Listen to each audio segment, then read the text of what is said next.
Hi, this is Nicole Elissa, love coach for women who desire to feel irresistible in their own skin and attract their man. So for the last days, I've been sharing with you 5 steps that my clients have taken during the past 12 months to, meet their man. And I've been celebrating that 6 of my clients now have either gotten engaged or married during the past 12 months. And that makes me really happy for them. The absolute transformation that they allow themselves to go through and really receiving love and knowing that they were worthy of love and commitment. So today I wanted to share with you the third step that they took, and it really has to do with allowing. So today I want to talk to you about two concepts, knowing when you're controlling and knowing when you're allowing. My clients are really powerful women. They're either rocking it in business and their personal lives, they've got things handled. And in that energy, sometimes we can operate from the space of I need to have everything under control, right? And in that control, we create these ideas about, how life is, how men are, how the dating world is.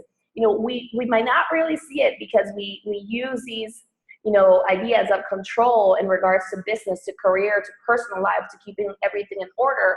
But we don't really realize how we move these ideas of needing to be in control as well inside of our relationship in the dating space.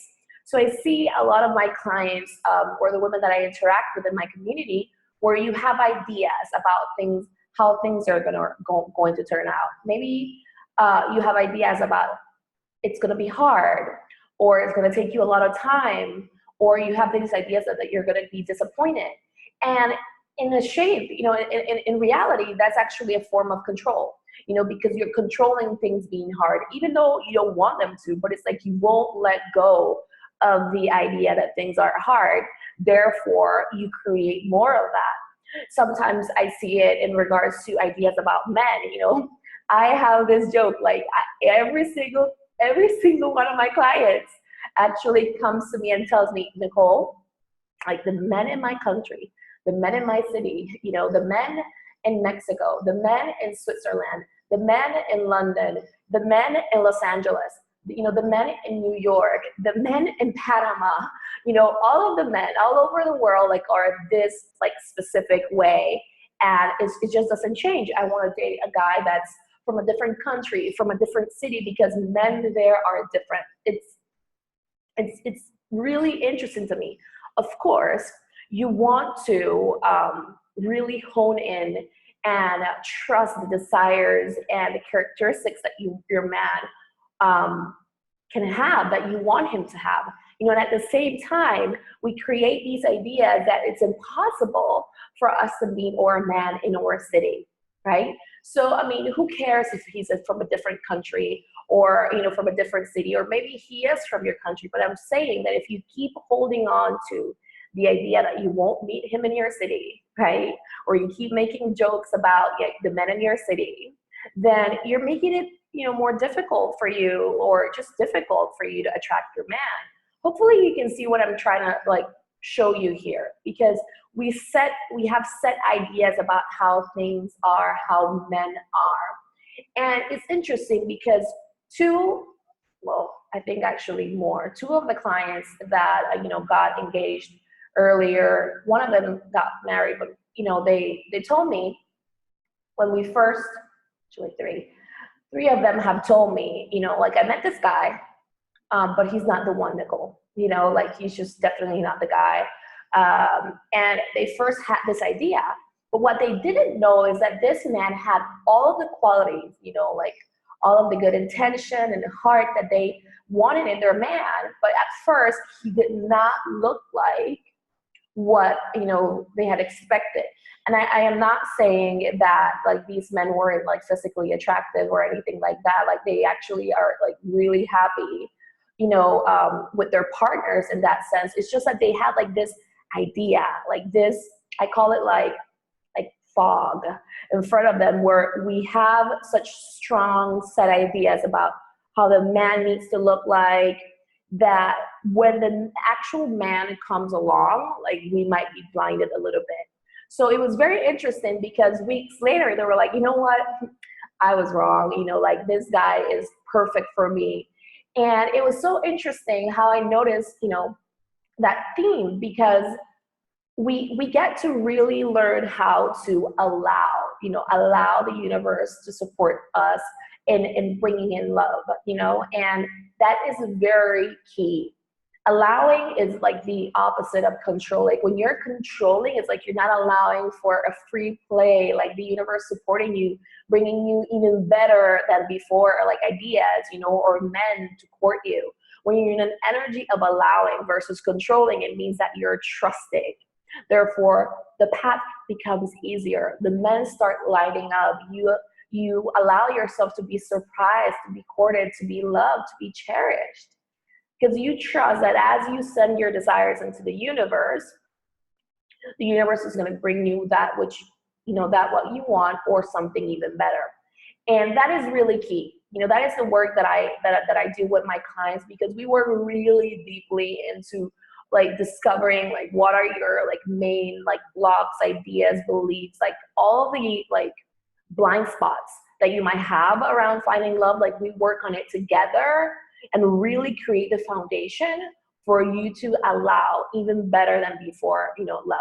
Or it could be extraordinary love. Like you get to claim it. So in order for you to really get this and really receive this, like you gotta like receive your man, like you've got to let go of the old ideas that have been, you know, circling around you. Like, am I gonna get hurt? Like men are this way.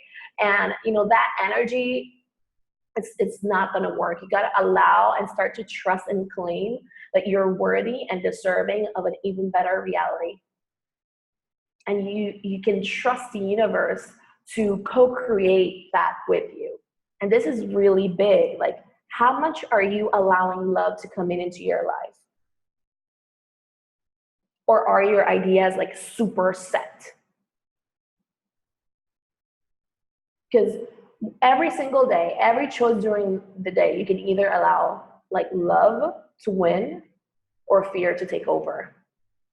So if you allow love, you're in an energy of trust. And that is a big key principle. How much love are you allowing? How are you making your fears real? By joking about them, by thinking about them, by expecting them. You got to keep on allowing, and declaring something new for your life. So how good are you with allowing? How good are you with receiving that life can be better for you? That you can have an even better reality? Feel into that. One of my clients actually told me that 6 months after she was dating her guy, and she pulled out a list, you know, of all the qualities that she wrote, you know, with me in regards to like her man, and how he like met every single one of them. Every single one of them. Actually, when he read it, he thought that she had written that about him. And she told him, I wrote this before I met you. And it was quite like the eerie like experience for both of them, because you get to play, you get to explore, you get to even like declare even better than before. You get to trust that. So if you haven't, like if you've done that before and you're like, but Nicole, like I've done that before and it hasn't really clicked yet, well, I would invite you to really explore some of like the blocks, energetic blocks, you know, ideas like cellular memory that you have around like, you know, certain pain or heartbreak that you're still like holding on to really clear it. And that's the work that I do with my clients. Like once you've cleared it, it's gone. And then you've created space for something even better. So if you're interested in knowing how you can clear your blocks and allow more love into your life, I have created the space for us to talk in my Call in Your Man assessment call, where I'm going to show you some of your like blind spots that may be keeping you believing something that's different and creating this space to attract your man. So if you're interested, I only have a few spots available for this week. So I invite you to take it and explore it together with me, because honestly, like, your man could be right around the corner. Like, if you're following me with these videos and you've noticed what I've been sharing to you about, really owning your worth, really trusting, and now allowing, you are on the path to receiving, to opening up to even bigger and greater love. So that's my intention for you, and I hope that you connect with this video. Just ask yourself, how much love am I allowing in my life today? Okay, so I'm sending you lots of love and talk to you soon.